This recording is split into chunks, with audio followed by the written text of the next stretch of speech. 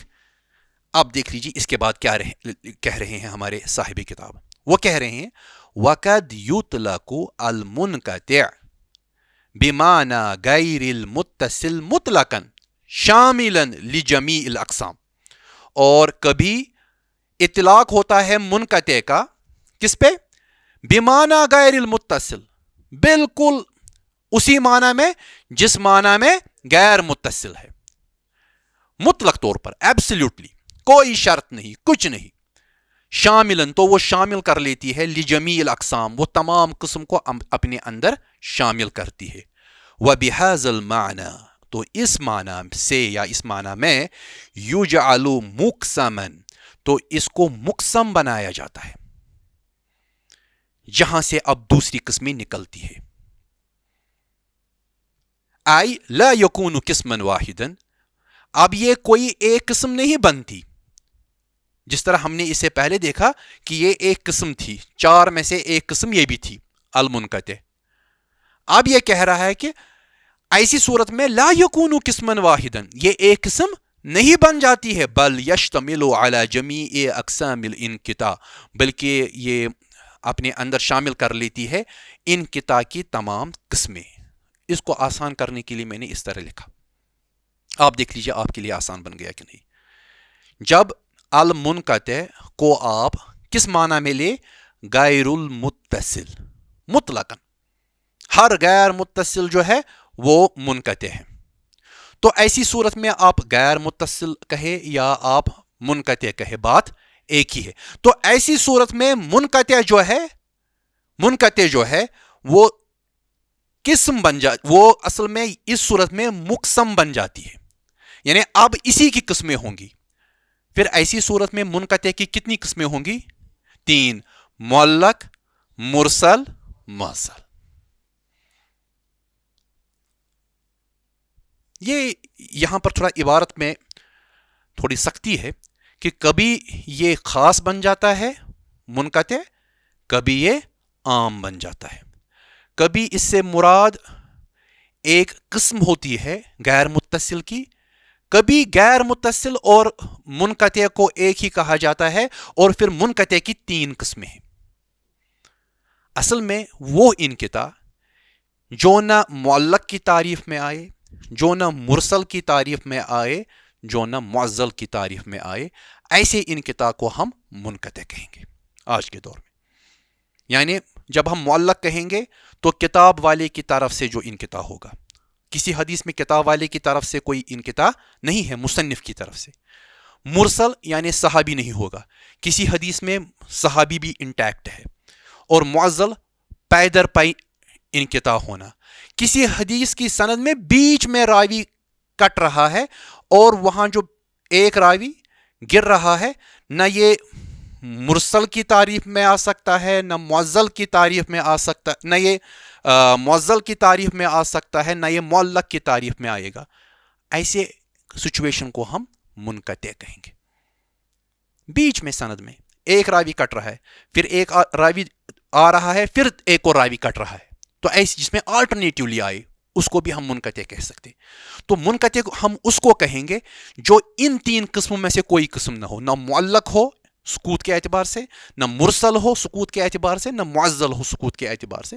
ایسی حدیث کو ہم منقطع کہہ سکتے ہیں. تو میں پھر اسی ڈیفینیشن کی طرف آؤں گا جو میں نے آپ کو اس سے پہلے بتائی تھی جب ہم نے 9ویں درس میں پڑھا تھا. ہوا ما سکت من رواتی راوین واحد. یہ وہ حدیث ہے جس میں روات میں سے ایک راوی گر گیا ہو قبل صحابی، صحابی سے پہلے یعنی تابعی، فی موضع واحد ایک جگہ، او فی مواضع عدہ یا کئی جگہ. ایک تابعی گر گیا، پھر ایک راوی کنٹینیو ہے، پھر ایک گرا، ایک راوی، پھر ایک راوی گرا. تو ایسی صورت کو ہم منقطع کہتے ہیں. تو پہلے جو صفحہ نمبر 9 پہ انہوں نے منقطع کو ڈسکس کیا ہے، اس کی تفصیل ہمیں صفحہ نمبر 10 پہ ملتی ہے کہ منقطع آپ کس کو کہیں گے. تو اسی لیے میں نے اس کو تھوڑا آسان بنانے کے لیے یہ آپ کے سامنے رکھا، جس میں آپ کو بریک اپ مل رہا ہے کہ قسمیں کون کون سی شامل ہے. اب طریق معرفت الانقطاع کہ وہ راستے کیا ہے جن سے ہمیں پتہ چلتا ہے کہ انقطاع ہوا ہے سند میں. یہ سمجھنے کی ضرورت ہے کہ کیسے پتہ چلے گا. تو ہم متن پڑھتے ہیں، متن میں ہی پورا لکھا ہے طریق معرفت الانقطاع. صاحب متن نے لکھا ہے وَيُعْرَفُ الْإِنْقِطَاعُ وَسُقُوطُ الرَّاوِي. پہچان ہو جاتی ہے انقطاع کی یا سقوط راوی کی بمعرفت عدم الملاقات بین الراوی والمروی عنہ، اس چیز کے جاننے سے کہ ملاقات نہیں ہے راوی اور مروی عنہ سے جس سے وہ روایت کر رہا ہے. یعنی شاگرد اور استاد کے درمیان ملاقات ہی نہیں ہے. سند میں 2 راوی ہے، ایک کہہ رہا ہے کہ میں نے فلانی سے سنا، لیکن ان 2 کے درمیان ملاقات ہی نہیں ہوئی ہے. جب ملاقات ہی نہیں ہوئی ہے تو ہمیں پتہ چلتا ہے کہ انقطاع ہے، بیچ میں کوئی راوی مسنگ ہے. اما وجہ کیا ہو سکتی ہے؟ اما لعدم المعاصرہ، یا تو یہ ہو سکتا ہے کہ یہ دونوں آپس میں معاصرت نہیں رکھتے ہیں، کانٹمپریریز نہیں ہے. ایک پیدا ہوا تو دوسرے کی وفات ہو گئی یا ہو چکی تھی، تو ایسی صورت میں بھی ملاقات ممکن نہیں ہے. یا کوئی بدری صحابی ہے، اب بدری صحابی جو ہے وہ ایج میں زیادہ ہوتا ہے، اور کوئی ان سے روایت کرنے والا چھوٹا تابعی ہے، یہ کیسے ہو سکتا ہے؟ ملاقات ممکن ہی نہیں ہے.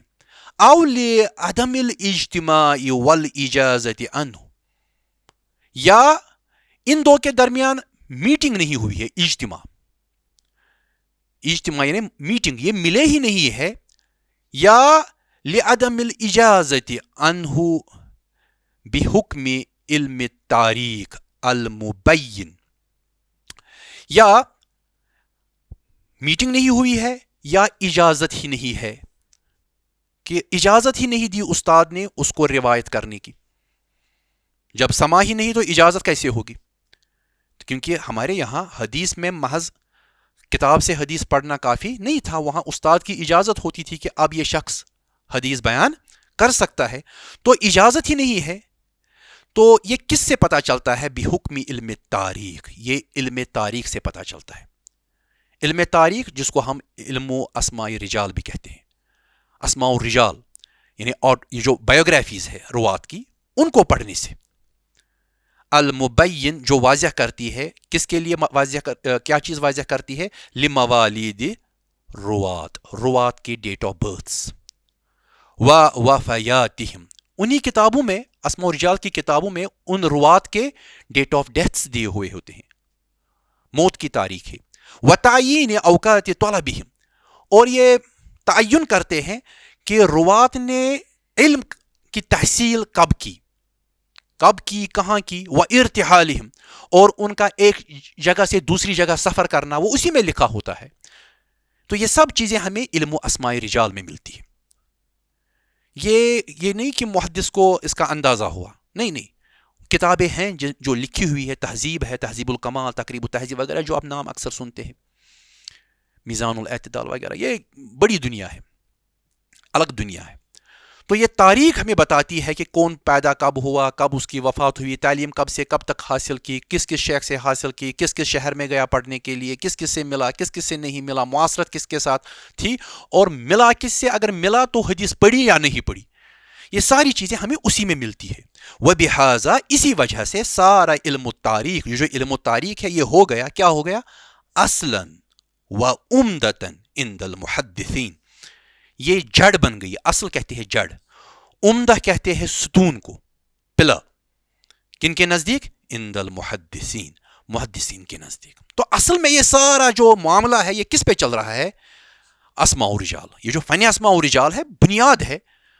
روات کے بارے میں آپ دیکھتے ہیں کہ موجود ہے یا نہیں ہے، یہ تب ممکن ہے جب آپ کے پاس یہ کتابیں ہیں جس میں روات کے بارے میں تمام باتیں لکھی ہوئی ہے. دیکھ لیجئے، میں نے جو آپ کو سند سنائی یہاں پر مصنف ابن ابی شیبہ کی، تو غور سے دیکھ لیجئے. میں نے آپ کو بتایا کہ موسیٰ الجہنی جو ہے یہ بھئی تبع تابعین میں سے ہے. میں نے کیسے بتایا؟ جبکہ تاریخ کی کتابوں میں لکھا تھا کہ اس کی جو وفات ہے وہ 144 میں تھی. وہ اسی وجہ سے میں بتا سکا کہ یہ کون سا شخص ہے اور یہ کن میں شمار ہوتا ہے. تو اس لیے یہ رسول اللہ صلی اللہ علیہ وسلم سے روایت نہیں کر سکتا. دوسری چیز میں نے اس بنیاد پر بھی بتایا کہ اگر آپ حدیث کی دوسری کتابیں غالباً مسلم وغیرہ، اگر بخاری شریف بھی دیکھ لیں تو وہاں موسیٰ الجہنی کا تذکرہ ہے، اور وہاں ان کتابوں میں جب بھی موسیٰ الجہنی روایت کرتے ہیں تو وہ تابعین سے کرتے ہیں. وہ ہو ہی نہیں سکتا کہ وہ ڈائریکٹلی رسول اللہ صلی اللہ علیہ وسلم سے کرے. تو دوسری اسناد سے بھی ہمیں پتہ چلتا ہے، دوسری سندیں بھی بتاتی ہے کہ موسیٰ الجہنی کہاں سے اپنا علم حاصل کر رہے ہیں، تو تابعین سے حاصل کر رہے ہیں. تو کہنے کا مطلب یہ ہے کہ یہ جو ہماری اسماء و رجال کی جو کتابیں ہیں یہی اصل میں ہمیں بتاتی ہے کہ سقوط ہوا یا نہیں ہوا، پروبیبلٹیز کتنی ہے سقوط کی، ملاقات ہوئی یا نہیں ہوئی. تو یہ بنیادی چیزیں جو ہیں یہ ہمارے ماتن نے یہاں پر بیان کی ہے. تو مختصراً ہم یہ کہیں گے کہ ہمارا جو معرفت ہے کہ سند میں سقوط ہوا کہ نہیں ہوا، یہ اصل میں عدم ملاقات پہ دلالت کرتا ہے. دیکھیے، اگر سقوط ہے تو ملاقات نہیں ہے. وجہ کیا ہو سکتی ہے؟ پہلی کہ معاصرت نہیں ہوگی، ٹائم پیریڈز مختلف ہوں گے. ایک اس دنیا سے تشریف لے گیا اور دوسرا پیدا ہوا، شاگرد جو اپنے آپ کو کلیم کرتا ہے. دوسری وجہ کہ ایک دوسرے کے زمانے میں یہ دونوں ہوں لیکن ان آپس میں ملاقات نہیں ہوئی. کبھی کبھار ملاقات بھی ہوئی ہوگی لیکن اجازت نہیں ہوگی. کبھی کبھار ایسا بھی ہوتا ہے، ایک عجیب معاملہ بتا دوں گا کہ ایک تابعی صحابی کو دیکھتا ہے لیکن وہ ان سے سنتا نہیں ہے. مثلا اعمش ہمارے تابعی ہیں، وہ کہتے ہیں کہ میں نے انس کو دیکھا، حضرت انس ابن مالک رضی اللہ تعالیٰ عنہ کو، اور دیکھا میں نے ان کو، وہ نماز پڑھ رہے تھے لیکن سما نہیں ہے. کہیں دیکھا حضرت انس نماز پڑھ رہے ہیں لیکن حضرت انس رضی اللہ تعالیٰ عنہ نے ان کو حدیث نہیں سنائی. وہ دیکھ رہے ہیں کہ انہوں نے نماز کیسے پڑھی. اسی طرح روایت ہوا ہے غالباً امام ابو حنیفہ رحمہ اللہ کے بارے میں بھی کہ انہوں نے صحابی کو دیکھا، وہ بازار میں کہیں جا رہے تھے، چھوٹے تھے، تو انہوں نے حضرت انس کو دیکھا، لیکن روایت نہیں ہے. دیکھنا بہرحال اس میں بھی کلام ہے، لوگوں نے اس پہ بھی بات کی ہے. دیکھنا الگ چیز ہے اور روایت کرنا وہ الگ چیز ہے. تو یہاں پر میں مزید یہ عرض کر لوں کہ یہ جو عبارت ہے وَيُعْرَفُ الْإِنْقِطَاعُ وَسُقُوطُ الرَّاوِي بِمَعْرِفَةِ عَدْمِ الْمُلَاقَاةِ بَيْنَ الرَّاوِي وَالْمَرْوِي عَنْهُ، اما اس کے بعد کچھ نسخوں میں بِعَدَمِ الْمُعَاصَرَةِ لکھا ہے، او بِعَدَمِ الْاِجْتِمَاع لکھا ہے. تو کچھ میں لِعَدَمِ الْمُعَاصَرَةِ لِعَدَمِ الْاجْتِمَاع ہے. تو دونوں چیزیں درست ہیں، آپ بھی لیں. آپ کے متن میں شاید بھی ہے اور اس پہ میں نے لکھا. تو اصل میں اس کی وجہ یہ رہی کہ میں نے شعیب اللہ خان صاحب کا جو نسخہ ہے اس کو دیکھا تو انہوں نے لیا ہے، تو انہوں نے یقیناً تحقیق کے بعد ہی لیا ہوگا، میری کوئی اپنی تحقیق اس میں نہیں ہے. تو میں نے ان کی تحقیق پہ ہی بھروسہ کیا اور میں نے اس کو ہی یہاں پر لیا. تو بہرحال اس میں کچھ خاص فرق نہیں پڑے گا معنی میں. تو بات کو یہیں پر مکمل کریں گے اور اس طرح آپ سمجھے کہ کس طرح روات جو ہے ان کا سکوت سند میں ایک پرابلم کھڑی کر دیتا ہے اور سند قابل قبول نہیں رہتی. دو ہی چیزیں ہیں ضعیف یا موضوع ہونے کے. موضوع میں تو راوی پہ جو تان ہوتا ہے وہ شدید ہوتا ہے، جھوٹ وغیرہ کی یا اختراع وغیرہ کی اس میں تہمت ہوتی، اس میں ثبوت ہوتا ہے. لیکن ضعیف میں دو ہی چیزیں ہو سکتی ہیں، یا تو سکوت ہوگا، راوی کا نام نہیں ہوگا، ساکت ہوگا، یا تان ہوگا کہ کوئی نہ کوئی وجہ رہی ہوگی، کوئی ایسی بری صفت راوی کے ساتھ لگ جاتی ہے جس کی وجہ سے حدیث کو قبول نہیں کیا جاتا. تو یہاں پر ہم نے فی الحال سکوت پڑھا اور اس میں ہم نے یہ کچھ قسمیں پڑھی، جو 4 بڑی قسمیں اس میں آئی. ایک تو معلق، دوسرا مرسل، تیسرا معزل اور چوتھا منقطع. تو منقطع کی دونوں صورتیں ہم نے پڑھی، غیر متصل مطلقاً اور غیر متصل مقید جو ہے تقید کے ساتھ. ہم نے یہ دونوں پڑھے. میں نے دونوں کی آپ کو وہ چارٹ بھی دکھایا کہ کس طرح آپ اس عبارت کو سمجھ سکتے ہیں. تو مختصراً منقطع حدیث جو ہے وہ ضعیف ہے، اس کو قبول نہیں کیا جائے گا جب تک نہ اس کا ضعف دور ہو. تو بات کو مکمل کریں گے. وآخر الدعوانا ان الحمد للہ رب العالمین، والسلام علیکم ورحمۃ اللہ وبرکاتہ. المنار المنار المنار المنار المنار المنار المنار المنار. اے امین علم و فن، اے حکمتوں کے انجمن، تجھ پہ نازاں ہے چمن، تجھ پہ نازاں ہے چمن.